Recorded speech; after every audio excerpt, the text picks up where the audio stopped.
oxir oqibat bu narsani kimdir aytish kerak edi. Men makler sifatida gapirmasam bo'lmaydi do'stlar. Xullas, kvartirani arendaga oldinglar, yashadinglar.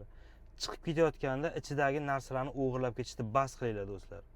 Bu narsa uyda egalarining g'ashiga tegib, otni kallasi depozit qo'yishga sababchi bo'lyapti. Uydagilar shu narsaga o'rganib qolyapti. Boshqa iloji qolmayapti ularning do'stlar. O'tgan safar bitta kvartirani manti qozonni o'g'irlab ketgandi kvartirani. Yaqinda bittasi ko'rpasini o'g'irlab ketibdi. Shunaqa deb turibdi uy egasi. Endi yana qo'shildi uy egalarining nimasi $400 kvartiraga yana $100 qo'shib aytyapti, nimaga unaqa qilyapsiz desam, bular uyda rasvo tutadi, bir haftada bir tozalamaydi. Undan ko'ra men $100 o'sha podyezni yuvadigan yoki qarab yuradigan o'sha ayol kishiga aytaman, meni ham kvartiramni kelib уборка qilib ketadi, bir haftada bir marta, oyda 4 marta bo'ladi, ham xabar olib menga aytib turadi deb aytyapti do'stlar. Mana shunaqa sizlar tarafdan qilingan har qanday ish yana buni javobi bo'ladi, aks ta'siri bo'ladi.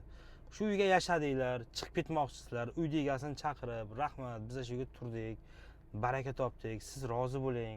Endi ishimizga uzoqlik qildi yoki cho'ntagimiz ko'tarmay qoldi, arzonroq kvartira topyapmiz yoki qishloqqa qaytib ketmoqchimiz deb rozi rizochilik bilan ketsalar, ertaga yana kvartira kerak bo'lsa, o'sha odamga bemalol telefon qilsalar bo'ladi.